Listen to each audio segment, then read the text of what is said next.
Hi, everybody. My name is Matt Hames, and I'm the Associate Vice President for Digital and Social Strategy at 3 Enrollment Marketing. Today, we're going to talk about email, and I'm joined by my colleague, Dr. Jamie Hornbuckle. Jamie, can you introduce yourself? Yeah, so thanks, Matt. Thanks for having me on today. Jamie Hornbuckle. I am the Vice President for 3E Way of Content Strategy here at 3 Enrollment Marketing. I spent about 25 years in higher ed on the other side and in communications, marketing, enrollment marketing, public relations before joining 3 Enrollment, and have been really working and focusing on the content strategy here at 3E, which is a foundation, really a bedrock of our success, and bringing that to all of our products. And one of the things I think we'll really dive in today is how that content strategy plays a part in our email and what we do for our clients. Yeah, so for any school, email is a huge part of the campaign strategy. It's a huge part of the strategy. And as the title of this live actually says, a sent email is not always a delivered email. Can you just Right. unpack that a little bit for people? Talk a little bit about what that means? Like when I click send, I just kind of assume it's going to get to people. Sure. So, at 3E, this is something that we knew was very important from day one, and it's something we've been working on and continue to work on. It's something that evolves because it's an evolving thing in the industry. One of the biggest fallacies that I think you'll find is that a sent email is a delivered email. It's something that people believe. Like you said, if you click send, you just assume it's delivered. The idea of a whitelist is kind of a thing of the past. It's something a lot of people think, well, we're whitelisted. That doesn't really happen anymore. There is no universal whitelist that you can belong to. There are actually no widely used universal whitelists anymore. Email service providers and devices change constantly. In fact, I read the other day that on average, they make a change the equivalent of like 1.2 days, every 1.2 days. So just keeping up with that in terms of what you're trying to deliver to, in terms of email service providers and the devices that you're trying to deliver to. Um, you As know, a social media, as a person who watches digital media, I used to always joke that the internet updates every Thursday, but it sounds like I have to increase my time for when the internet updates. I think it is Absolutely. almost daily that the internet updates. Absolutely. And, I think that's one of the things when looking at email deliverability, that just sending doesn't cut it anymore. There's so many things going on, and we'll touch on some of those things. I also think it's important that we make another distinction here as part of the conversation, the difference between automated email and marketing automation and how that plays a part. We use the terms often synonymously, but there's a real difference. There are implications for email deliverability between the two. And why we use marketing automation here at 3E. There's a strategic preference for marketing automation when it comes to email deliverability. But we'll leave that for another conversation on another day. That sounds like stuff that's a little bit over my head, but that's okay. Yeah. Um, you can't have a conversation these days without talking about AI. So Yeah. we're going to talk a little bit about AI. Can you talk about how AI is impacting the inbox and Sure. whether it is now or how you think it's even going to go in the future? Sure. So, whether we choose to believe it or not, AI is already being used in email marketing. It has been for some time. If you're an Amazon customer, just as an example, if you've been shopping for something and you maybe have it in your cart, or you looked at it, you started receiving emails about it, or you see ads for it, that's all really AI in the background doing some of that stuff and delivering like products to you. And although AI is based in computer science, it's logical for us to believe that this modern day email marketing strategy is going to be a combination of both science and art. We can certainly leverage AI to look at things in terms of optimization and personalization. When it comes to email deliverability, that personalization, we'll talk a little bit more about how we can individualize these communications.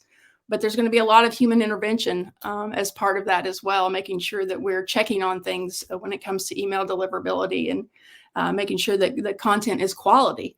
And that plays a part in email deliverability as well.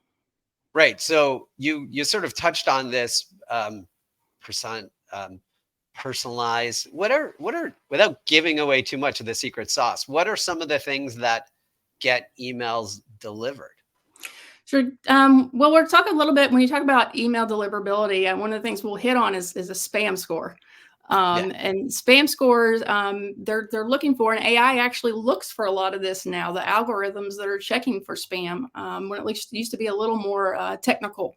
They're looking for things like the subject line, the body text, the links that are included. Is it going to information that is related to what you say the subject line is about, what the coding is in the email, the overall engagement with your emails. All of that gets started, added up into a score, and different email providers have different spam scores.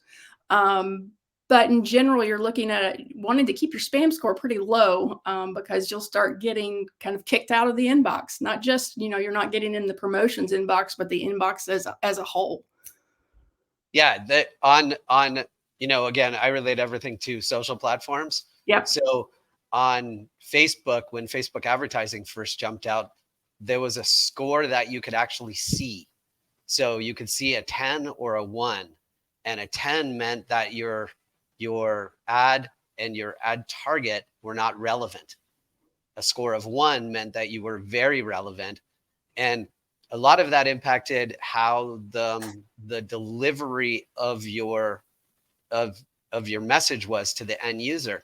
And it strikes me that when you think about it, these are just services, and the service wants to bring a good experience to the end user consistently, right? Like, we have Absolutely. choices with email, and if you have an email account and you're just seeing like a ton of content that you don't want inside of it, one of the things that you may or may not do is just go find another email account, right? Like, 100%. so these are, and it's the same with a social platform.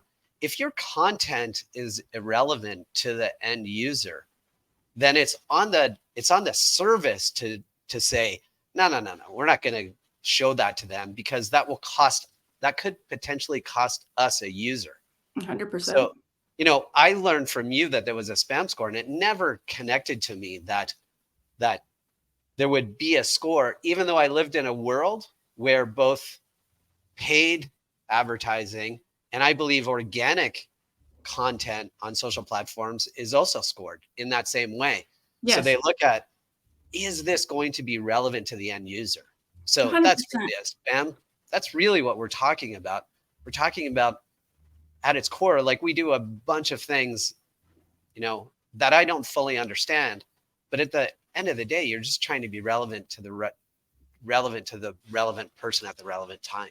100%. And the relevancy is a huge part of it, and deliverability depends so much on, you don't want to over bloat your lists, particularly with people that aren't responding or opening and engaging.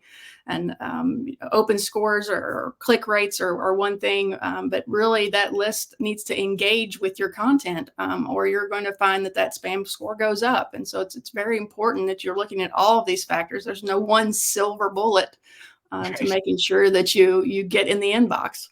This is just like simple marketing, right? Like, Absolutely. you don't want irrelevant people to like your Facebook page. You don't want irrelevant people on your email list. You want to be as tight as you possibly can, as much as you possibly can, and tell the right people the right thing at the right time. Like, this is just, it's not really magic. It's just marketing. There is magic. It's, going back to AI, it's both an art and a science. Yeah. Yeah. I mean, again, there's a lot of things that 3 does underneath the hood that I don't fully understand. And if you have any interest in learning more about email marketing and getting emails delivered, you can definitely reach out to us. I'm going to put the link in the comments after this goes live to contact us and find out more. But this is a fascinating subject because, again, it's such an important part of the marketing toolbox. 100%. It doesn't matter how great your message is if it doesn't get there. Exactly. If that's an across the board thing, right? If you have a really great Instagram post or Facebook post, it doesn't matter how great it is if it doesn't get delivered. So thinking about delivery is something we do all day. And Jamie, thank you so much for joining me this morning. Um, I appreciate this conversation. I always learn something when I talk with you, so it's great. Um, if you have any questions or you want some follow up, like I said, contact us. And then it's going to be in the comments right below this. And anything else to add, Jamie? Thanks, Matt. Looking forward to unpacking some of the other things we touched on in the future. Exactly. Yeah. So give us a follow if you're seeing this. Follow this for more content on our LinkedIn company page. And we hope you have a great week and we'll talk to you soon. Thanks. Thanks. Bye.